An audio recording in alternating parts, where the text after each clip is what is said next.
శుక్లాం వరదరం విష్ణుం శశివర్ణం చతుర్భుజం ప్రసన్నవదనం ధ్యాయేత్ సర్వవిఘ్నోపశాంతయే అగజానన పద్మార్కం గజానన మహార్నిశం అనేకదంతం భక్తానాం ఏకదంతం ఉపాస్మహే. ఓం గం గణపతయే నమః. ఓం శ్రీ మాత్రే నమః. ఓం శ్రీ గురుభ్యో నమః. ఇప్పుడు మనం 15 జూన్ నుంచి 21 జూన్ వరకు కూడా ఆ వారం రోజులు ప్లానెట్ పొజిషన్ ప్రభావం ఎలా ఉండబోతుందో తెలుసుకుందాము. కర్కాటక రాశి వాళ్ళకి ఈ వారం మొత్తం కూడా చెప్పుకోదగ్గ అంశం బాగానే ఉందండి. ఫైనాన్షియల్గా ఏమాత్రం ఇబ్బంది పడరు. బహుశా మీరు వాహనాలు కానీ భూములు కానీ అపార్ట్మెంట్స్ కానీ కొనుక్కోవడానికి అవకాశాలు ఉన్నాయి. కానీ చదువు పట్ల అశ్రద్ధ చూపిస్తారు కాబట్టి బాగా చదువుకోండి. మీ తమ్ముళ్ళకి అంత అద్భుతంగా ఉండదండి. కాకపోతే ప్రయాణాలు చేయవలసి వస్తుంది మీరు ముఖ్యంగా. కానీ మీ విద్య పట్ల బ్రహ్మాండంగా సక్సెస్ అవుతారు. సంగీతం పట్ల సాధన ఎక్కువ ఉంటుంది. సంగీత ప్రియులుగా మీరు బాగా డెవలప్ అవుతారండి. అంతేకాకుండా మీ మదర్ గారికి ఆరోగ్య పరిస్థితి మీ జాతకం వల్ల పర్ఫెక్ట్గా బాగుంది. ఏ ప్రాబ్లము ఉండదు ఆవిడకి. అంటే జనరల్గా బాగుంటుంది అర్థం అండి. తర్వాత రైతులకి అది వాళ్ళకి బాగా కలిసి రావడము, సంగీతం అద్భుతంగా ఉండడం జరుగుతుంది.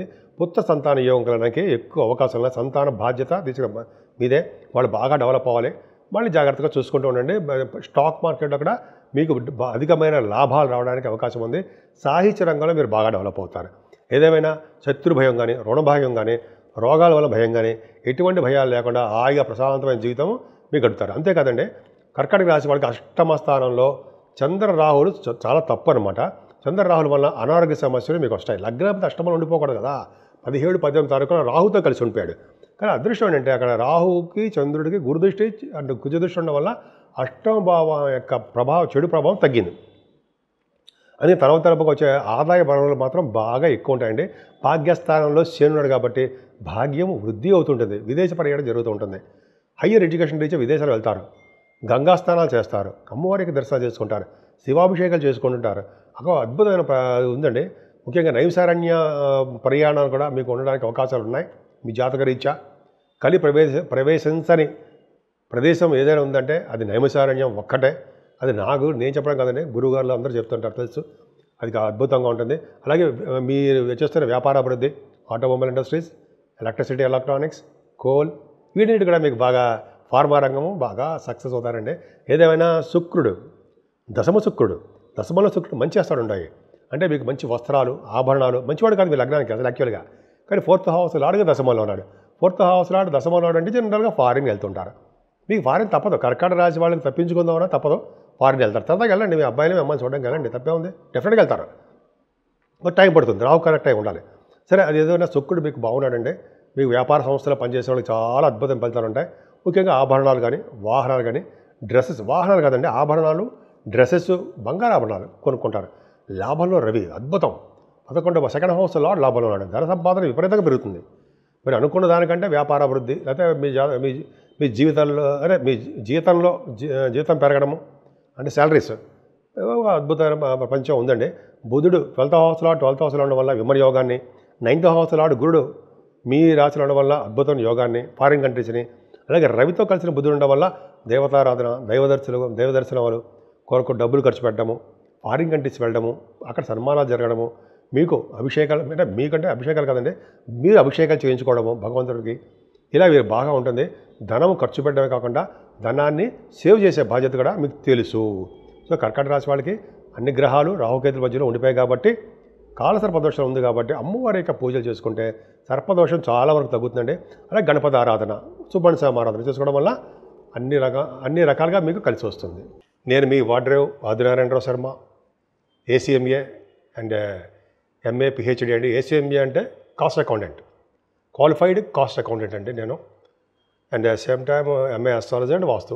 సరే, అది పక్కన పెడితే, అందుకంటే ముందర ఏంటంటే మీ జాతకాలు చూపించుకోదలుచుకుంటే మీ కింద నెంబర్కి ఫోన్ చేయండి. తప్పకుండా పరిష్కార మార్గాలు చెప్తాను నేను. ఇప్పుడు ఆ నెంబర్ కూడా చెప్తాను, 7075389489 అండి. అది ఆస్ట్రాలజీ. 7075389589 మీకు బాగా గుర్తుంటుంది. 389589 ఈజీగా అందరికీ గుర్తుంటుంది. సరే, అది పక్కన పెడతానండి. నేను మా వీడియోస్ మీకు నచ్చాయి అనుకుంటున్నాను. తప్పకుండా మీరు లైక్ చేయండి, షేర్ చేయండి, సబ్స్క్రైబ్ చేయండి. 12 రాశుల వారికి చెప్పుకోదగ్గ రెమెడీస్ కానీ పరిహారాలు ఎలా ఉంటాయి, ఏం చేసుకుంటే నా జాతకం బాగుంటుంది, జీవితం బాగుంటుంది, లేకపోతే ఎలా ఉంటుంది అనేది ఇప్పుడు మనం తెలుసుకుందామండి. మేషరాశి నుంచి మీనరాశి వరకు కూడా కాలసర్ప దోషాలు మొన్నటి వరకు అష్టగ్రహ కూటమి అనుకున్నాం. అష్టగ్రహ కూటమి ఆరు గ్రహాలు షష్టగ్రహ కూటమి అనుకున్నాం. ఇప్పుడు ఏంటి? కాలసర్ప దోషం. ఈ రెండు కాలసర్ప దోషం ఉంటే ప్రయారిటీ పొజిషన్స్ అంతా కాలసర్ప దోషంలో ఉండిపోయారు. అంటే కుంభరాశి నుంచి చూసుకుంటే అలాగా కుంభం, మీనం, మేషం అంటాం కదా, వృషభం, మిథునం, కర్కాటకం, సింహం, ఈ రాశులు కూడా అన్నీ కూడా సర్పదోషంలో ఉండిపోయాయి. అయినా అక్కడ చంద్రుడు బయటకు వచ్చినందు మాత్రాన సర్పదోషం అందరికీ ఉంటాయండి. ఎందుకంటే రాహుకేతుల మధ్యలో అంత అద్భుతమైన ఫలితాలు ఏమి ఉండవు. అందుకని కాళహస్తి వీలుంటే మాత్రం తప్పకుండా దర్శనం చేసుకునండి, చేసుకోకుండా రాకండి. అక్కడ సూర్యభగవాన్ దేవాలయం కూడా ఉందండి. పద్మావతి అమ్మవారిని ఎవరైతే పూజిస్తారో వాళ్ళకి సర్పదోషాలు పోతాయి అని చెప్పి శాస్త్రం కూడా చెప్తుంది. ఎందుకంటే వెంకటేశ్వర స్వామి తిరుపతిలో కూడా మనకి అమ్మవారి పద్మావతి అమ్మవారి యొక్క దర్శనం చేసుకుంటే రాహుకేతువుల వచ్చే దోష పరిహారం తీరుతాయి ఉంటాయి. అది కరెక్ట్. అదొక అదృష్టం ఉంది మనకి. అలాగే మనకు అంత దూరం వెళ్ళాము. మన ఊళ్ళోనే అతను సూర్యభగవాన్ ఉంటాడు పక్కనే. సూర్యభగవాన్ ఆరాధన కూడా చేసుకోవాలండి. ఐశ్వర్య ప్రదాత, ఆరోగ్య ప్రదాత. ఆయనకి అర్ఘ్యం సమర్పించడం వల్ల, గాయత్రి మంత్ర జపం చేయడం వల్ల సూర్యభగవాన్ పవర్ మనకి అంతా ఇంత కాదు. సరే, అమ్మవారికి ప్రభావం కావాలి, రాహు ప్రభావం తొలగాలంటే మనం మంగళవారం దీపారాధన చేసుకోవడము, నిమ్మకాయల డిప్పలో మనం వెలిగిస్తాం కదండి, మీకు తెలిసిందే. అంటే 18 మంగళవారాలు చేస్తూ ఉంటాం మనం. అంతే అక్కలేదు. మీకు ఎన్ని మంగళవారాలు ఉంటే అన్ని మంగళవారాలు పూజించండి. రాహు ప్రభావం బాగా తగ్గుతుంది. అలాగే మనం ఏం చేయలేము, చండీ హోమం చేయించుకుందాం, అమ్మవారి గుడి సందర్శన చేసుకుందాము, ఆవిడకి దర్శించుకుందాము. అంతేకాకుండా కుజుడితో కలిసిన కేతువు కూడా 12 భావంలో ఉండడము అంత అద్భుతమైన ఫలితాలు ఏం కాదండి. కేతువు చాలా మనకి యాక్సిడెంట్లని, భార్యాభర్తలు కలవకుండా ఉండడాలని, సంతానం లేకుండా ఉండాలని, ఇవన్నీ మీకు జాతకాల్లో ఉంటాయి. కాకపోతే ఆయనకి ఎవరైతే కేతువు పూజ చేసుకుంటారో నవగ్రహాల్లో 7 వారాల పాటు చేసుకొని దానం ఇవ్వడం వల్ల అదొకటి. అలాగే గణపతి ఆరాధన, గణపతి పూజలు పౌర్ణమి వెళ్ళిన చవితి పూట చేయించుకున్నా చాలు. అలా చేయించుకోవడం వల్ల కుజుడు యొక్క ప్రభావం, సుబ్రహ్మణ్య స్వామి ఆరాధన ఇలా చేసుకోవడం వల్ల అన్నిటికంటే టాప్ మోస్ట్ ఏంటంటే శివుడికి మల్లెపువ్వులతో పూజ చేయడం. శివుడికి మల్లెపువ్వులు అంటే బాగా ఇష్టం అండి. భార్యాభర్తలు అనురాగ దాంపత్య జీవితం కలిసిమెలిసి ఉంటుంది.